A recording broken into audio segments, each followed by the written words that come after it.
ولی تماشاوان جاه ایدی وزیر دروه دول جوات پیرامبو ایرو لکنگریسیا بزنبین بحث روشالاتان وینده چاب که گلو میوانه که میه جاهیه و باش هایداری روشیه سیاست مداره که عراقیه بريس سرمت بياتي نها الاستوديو میوانه منه بريس سرمتهم بخير بين خوش حالين نها باويك راستا وخال الاستوديو بهفراينا هنجران لبغداد جنابه تديل ما دبه وصا نقاش ما جدي تربه نوصا روشالات نافين لهمبر تقينا كدنيا ما ترسيدار دايه لغور شابا من اسرائيل دبيجا يا امريكا دب اسرائيل دروجين دهاتي دا ايرش ايران بك لغور اوات تديتن ريكتنا امريكا وايران صبارت برنامج اتومي ايران دجها بن بست تراوش تشاد بيني قالوا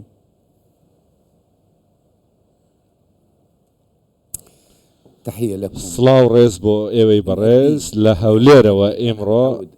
من فيربو مالا بغاوة لقالتان دركم بلام إمرو هاتم بو هولير بو اوي تنروجك شو بدينو او دوخي كهي عراقي كان كنامه ليد بشارموا زور آلانجيرا لكوتاية وبيدادم رنگا دكري روجي يكشمي داهاتو برواري چي مترسيو كوتاي بيت چون بوچی چونکە ئێمڕۆ بەنامەی وزەی ئەتۆمی جیهانی وتی ئێران هەماهەنگ نییە و هەروەها بە بەردەوامی یۆرانیۆم دەپیتێنێت و ئەم ڕێکخراوە 35 وڵات تایدا بەشدارە منیش وەکو محالیلێک من پێم وایە ئەمە پێدانی گڵۆپی سەوزە بە ئیسرائیل و ئەمریکا کە تەواو ئێران بەردەوامە لە پیتاندن و نایەوێت بوەستێت کێشەی گەورەتر لەوە ئێران وەڵامێکی تونتری دایەوە ئێمڕۆ ئێران وتی ئێمە دامەزراوەیەکی تازە لە فۆردۆ دروست دەکەین بۆ پیتاندنی یۆرانیۆم وەک ئەوەی بڵێن وەرن بۆ جەنگ من پێم وایە ئەمە پەیامێک بوو بۆ بانگێشکردن بۆ جەنگ چونکە ئەمە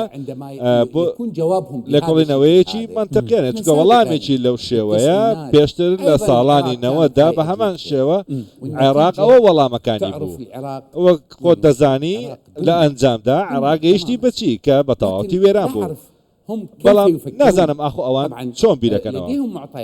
بێگومان ئەوان سەرکردەی گەورەیان هەیە بەڵام ئێمڕۆ کاتێک تەحەدای دنیا دەکەن و پێیان دەڵێن دامەزراوەیەکی تازەمان لە شوێنێکی پارێزرا و دروست کردەوە بۆ پیتاندنی یۆرانیۆم لە فۆردۆ ئەمە مەترسیدارە ڕۆژی یەکشەمە من پێت دەڵێم پێم وایە ویتکۆف یەک پرسیار لە دانوستکاران دەکات چونکە ترامپیش پشووی نەماوە بەڵام خۆت دەزانێت ئێرانیەکان پشوو درێژن پێم وایە ئەوان یەک پرسیاریان لێ دەکەن ئایا دەتانەوێت لە پیتاندن بوەستن و زۆر دڵنیاشم وەڵامی ئێران ئەس دەخوازم بخێر هاتنەوەتت کەم بۆ هەولێرێ بريس سرمنت هوليري جههري آمن ومالا سركية همو إيراقيانه تايبتي جي دكاودانين سخت دجوار دا هوليري سمام أمام بويه بيفيا دمكين خوش دربا ايدا روشالات نافين بردان دفان غواردنان دايه حتى أجانسا نفدولتيا وزايا أتوميجيك بريارك لديجي إيران در كريه وكتا قوتي إيران جي دبيجه بتو أواي كم دز برداري بيتاندنا يورانيوم نابين كواتا أفب خوشيك هماني نگلو ایدی یک شنبه کومبین بهت کردن در انجام نابن. سأقول لك إلا في حالة تنها ليك إلا في حالة باردان نبت. أنا أعتقد من بيموايا روسيا وبوتين دخلوا على الخط هاتونا تسرهل اليوم لسر بابتا إمرو بياني بيموايا روسيا وتوتي رنجا واباشتر بي أو يورانيوم بيتين راوال إيران بشيشينوا شونكا أجر نيتناوا شونكا أو ناوتيا دتشيتني وجنجكوا دزاني جنج يعني واتا سرتا عراق استابيا دواتر دچێتە ناو جەنگەکەوە لەبەر ئەوەی ئێران لێ دەدرێ بە موشکی سۆمەر یان شاهد یان قەدر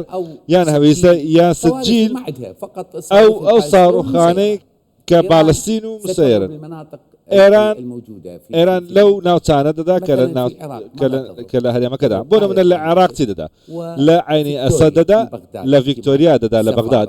بۆی هەیە و هەروەها باڵوێزخانە و ڕەنگە بنکەی سوپایەکە لە هەولێر ڕەنگە ئەمانە لێ بدرێن دەکرێت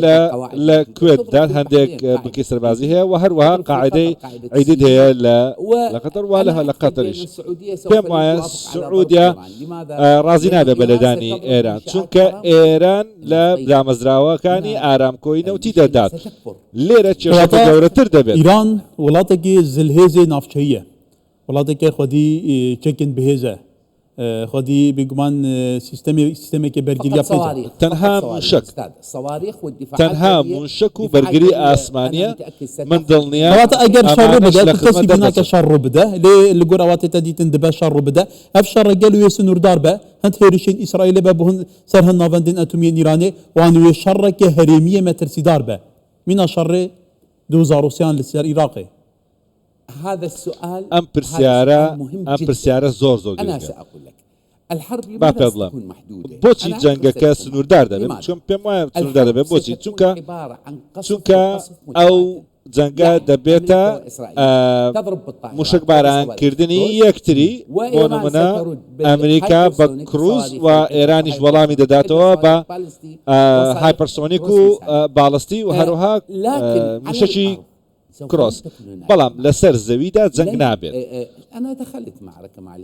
من چوومە تەنێو جەنگ لەگەڵ ئەمریکیەکانەوە چکە سەربازم هیچ سەربازێکی ئەمریکیم نەبینی و تەنها موشکباران دەکراین لایەن فڕۆکەکانەوە بۆیە ئەوانیش بە هەمان شێوە دەسەر نێو ئەو جەنگەوە ئەمریکا سەرباز نانێرێت کاتێ دەهات بۆ عێراق 180,000 سەربازی هێنابوو بۆ کوێت بەڵام ئێستا ئەوە نییە تەنها هەندێک کەشتی و B-52 F-35 و F-16 و F-15 هێناوە ڕەنگە F-22 ڕاپتەریش بێنێ ئەم فڕۆکەیە کە بە هیچ شێوەیەک ئەمریکا نایفرۆشە بە هیچ دەوڵاتێک لە سەرانسەری جار و ناشهێڵێت کەس دەی نزیک بێتەوە کاتێک کە لە ئیسرائیلیش دەنیشێتەوە یا لە هەر شوێنیشتە دەنیشێتەوە تیمی ئەندازیاری تایبەت دێن بۆ خزمەتگوزاری ئەو فڕۆکەیە بۆیە ئێران بەمانە لێ دەدەتوزانیژی ئێرانێکیش سەدەمین سەرکەوتنە ئیسرائیل هێرشاندا دشەڕاندا لە غەزە لە لوبنانی لە گەلەیجان هەبوونە هێزێکی ئەسمانیە کاریگەرە کوای هێژیژە ئالیە ئەمریکاوە بگومان تێتە ئالیکاریەوە تێتەکردن کاتا دبی ئالی داهەکرد گورزێن بە باندۆرێن ئەسمانی لە بنگەین ئیرانە بێنەوە شاندنگەل و لە نافخۆی ئیرانی وێراو چاوابە شوف التأثير كبير جدا کاریگەریەکە زۆر گەورە دەبێت بەڵگەش بۆ ئەوە هەر لە بنچینەدا کاتێک دوایین جار لە ئێرانیدا لەسەر عێراقەوە لێدا ڕێک دوای ئەوە لە خوڕاداد و باڤاریدا کە پاوەرە لێیاندا و ڕووخاندیان لە هەندێک لە فڕۆکەخانەکان بۆیە هەر کاتێککە لێیان دەدەن من سیاسەتی ئەمریکا و ئیسرائیل دەزانم لە هەر شوێنێکە لێیان دەدەن یەکەم جار لە بەرگری ئاسمانیەکانیان دەدەن جەنگەکە زۆر تونند و تیژ دەبێت بە تایبەتی لە کاتێکدا ئیسرائیل موشەکی ببورە بۆمبی CPU نییە بەڵکو ئەمریکا هەیەی نەیداوە بە ئیسرائیل هەر ئەوان هەیەە و دامەزراوەکانی نس و فۆرتۆ 80 مەتر لەژێر زەویدان هیچ شتێک نایبڕێت تەنها ئەو بۆمبانەی 9 تەن و 10 تەنن کە شاقچیاکانی تۆڕەبۆڕای ئەفغانستانیان پێبردومان زۆر کورتی ڕەوشە عێراق دەچابێت گەلێک فڕۆکەخانەی بەغدای پێ دەبی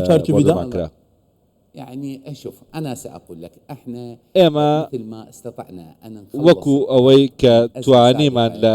لە قەیرانێک ڕزگار بکەین لە جەنجی عێراق و